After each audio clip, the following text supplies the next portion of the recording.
Part 2, ठीक है। Part 2 जो हम लोग बना रहे हैं वो क्या है, पासा है, आगे की डाइस लूडो के पिट्टी ना। उसमें क्या क्या होता है, एक होता है, देखो 1 होता है, 2 होता है, 3 होता है, 4 होता है, 5 होता है, 6 होता है।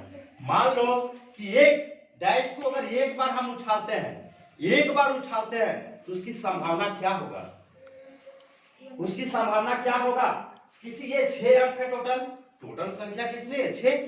कुछ भी आएगा इसमें से, 1 आएगा या 2 आएगा या 3 आएगा, 4 आएगा, 5 आएगा, इसका सैंपल स्पेस क्या हो जाएगा, 1 2 3 4 5 6, कुछ भी आएगा, ठीक है। और इससे तुम्हारा 1 2 3 4 यहां से 2 चीज आता है, एक आता है विषम और एक आता है सम। देखो सम वाली संख्या और विषम वाली संख्या, सम और विषम। देखो सम संख्या क्या हो जाएगा, 2 4 और 6 ये हो जाता है, और विषम वाला क्या हो जाता है, 1 3 और 5 हो जाएगा। तो यहाँ से आगे तुम लोगों को क्वेश्चन अगर पूछेगा, बताएंगे ये बेसिक जब क्वेश्चन हम कराएंगे तो, कि सम संख्या की प्रायिकता ज्ञात करें। तो टोटल संख्या क्या है, टोटल संख्या 6 है, इसका फॉर्मूला अभी हमने बताया है। तो टोटल संख्या 6 है, तो टोटल आ जाता है तुम्हारा क्या आ जाएगा, नीचे आ जाएगा 6 हो जाएगा।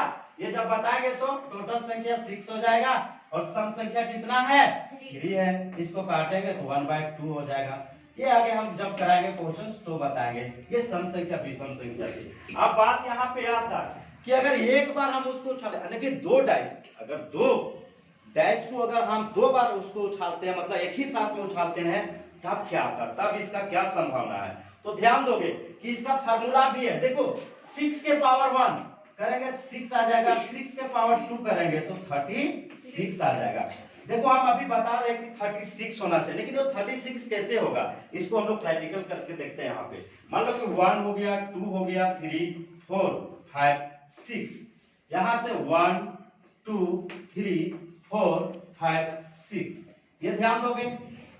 कभी बता रहे थे कि दो लूडो गोटी को एक साथ हम लोग उछाल रहे हैं, तो देखो इसको संभावना क्या होगा, 1,1 होगा, इसी के साथ 1 के साथ यहाँ मल्टीप्लाई होगा, 1 और 2, फिर देखो क्या हो जाएगा, 1 3 1 4 1 5 और फिर 1 6, फिर ये 2 के साथ जाएगा, 2 1 2 2 2 3 2 4 2 5 2 6, फिर 3 के साथ 3,1 3,2 और 3,3 3,4 और 3,5 3,6, 4 के साथ 4,1 4,2 4,3 और 4,4 4,5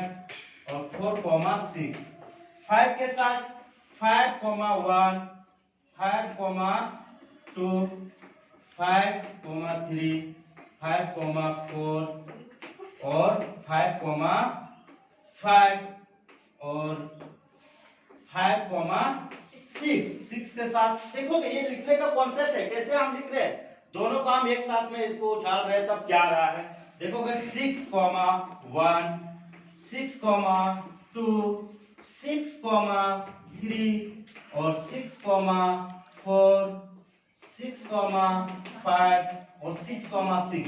अभी मैं बता रहा था कि इसका फॉर्मूला है कि 6 के पावर n होगा कि कितने डाइस को हम एक साथ उछाल रहे हैं, उछालने के बाद 2 डाइस को साथ में उछाल रहे थे, तो 6 के स्क्वायर यानी 36। इसको काउंट करके देखते हैं, देखोगे इसको अगर काउंट करोगे तो डायरेक्ट देखो 1 2 3 4 5 6 है, फिर देखो ऐसे काउंट कर लो 1 2 3 4 5 6, और अगर हम लोग 6 और 6 को मल्टीप्लाई करेंगे तो कितना आएगा, 36।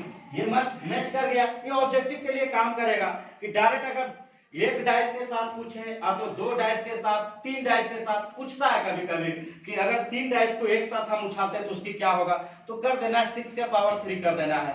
ये ऑब्जेक्टिव बनाने के लिए इतना तो उस समय हम लोग कर नहीं पाएंगे, इसलिए क्या है, इसको ऑब्जेक्टिव बनाने के लिए हम लोग ऐसे करते हैं। अब मान लो कि इसका देखो ये प्रोबेबिलिटी जो था, प्रोबेबिलिटी था, इसका जो वैल्यू होता है वो क्या होता है, हमेशा 0 और 1 के बीच में होता है। 0 और 1 के बीच में होता है। कभी भी वैल्यू फाइंड करोगे इसी के बीच में इसका प्रोबेबिलिटी के ये होता है।